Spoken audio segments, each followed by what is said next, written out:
To discuss, I'm joined by Tasmanian Senator Jacqui Lambie and Triple M's Gus Wallam. Good morning, guys. Nice to see you. Jacqui, to you first of all.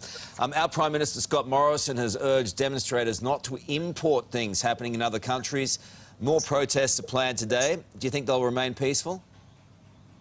Look, for a country that prides itself on patriotism, mate, I find it absolutely heartbreaking that this is going on in America. And, you know, I think it's a combination. I think the people over there really need to try and calm down. If the leadership's not great, your governors aren't leading, your president isn't leading, you know, then the people need to take this by lock, stock and barrel. But please, to do this to your own country, to start burning it, it's not going to help the situation. So I really just find it, these guys, you can't go anywhere in America without that American flag hanging off people's houses. And you know, if this can happen in America, you've got to ask where else can it happen. So for me, I just find it really, really quite sad. Yeah, Gus, among all this incredibly moving pictures as well, police officers in New York kneeling in solidarity with some protesters.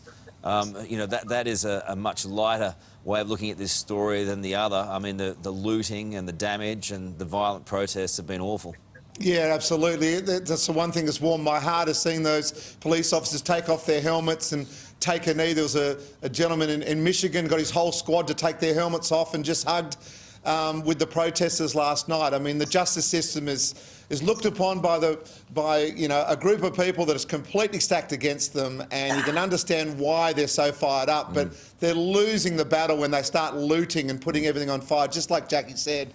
Surely it's time now for calmness, and that's exactly how you'll get some sort of solution. The leadership over there is a disgrace, and they really do need to get to a stage where everyone, like Jacqui says, calm down and have peaceful protests. That's the only way I think you'll get through this. There's an element of cooped-up COVID protest in this as well. Let's move on, and on that matter, Queensland Premier Anastasia Palaszczuk is facing increasing pressure over her refusal to reopen the borders. Yesterday, a group of businesses and individuals filed a High Court challenge, while this morning tourism operators are calling on all drivers to sound their horns in support of the industry. Jacqui, people are getting more and more frustrated.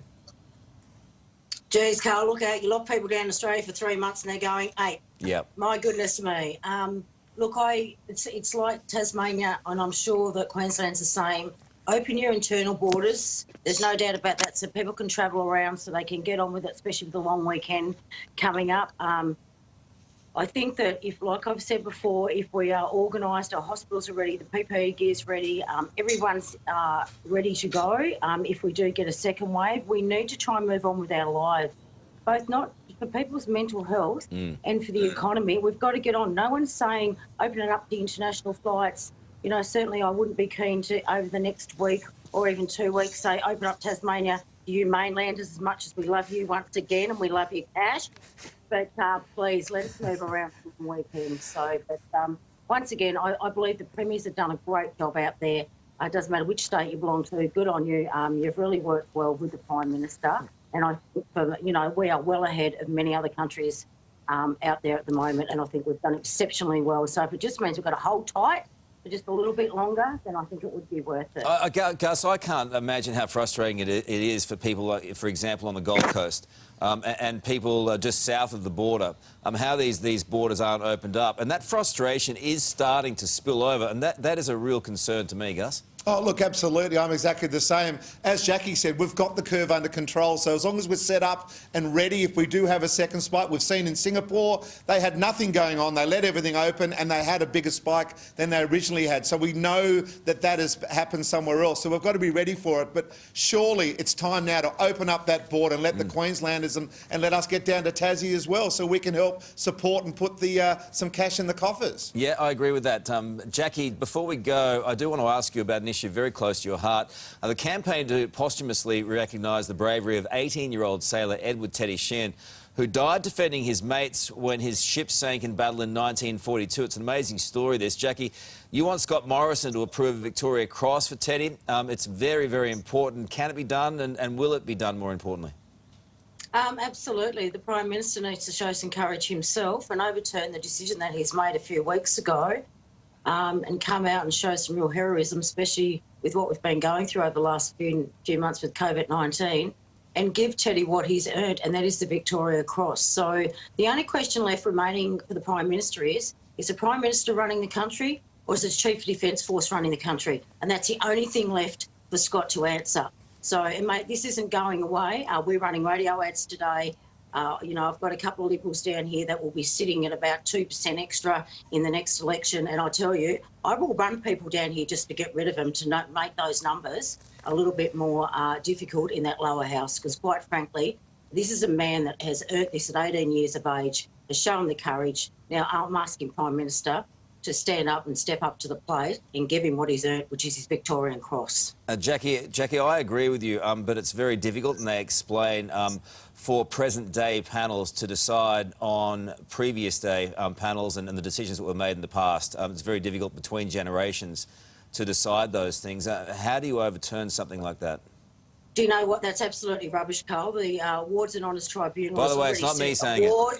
The Victoria Cross, the only thing stopping, the only thing standing in the way of Teddy Sheean is the Prime Minister and his lack of bloody courage, mate, and that's the only thing standing there.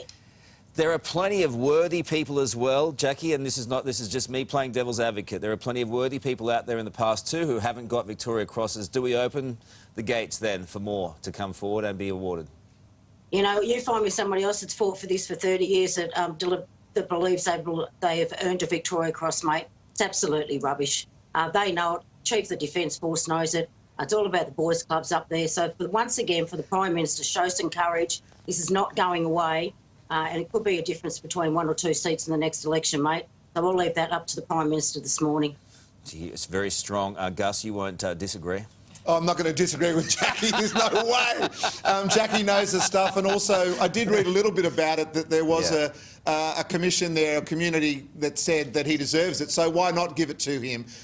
Even if he hasn't quite earned it in someone's mind, he's done so much. So why not? Who's it going to harm to give someone who's been so brave and patriotic the VC? No, I think you're. There you go. So even you know better not to take on Jacqui Lambie. No, so give that to the Prime Minister, mate. Look, I'm not. Jacqui, you know I'm not taking you on. I would never do that.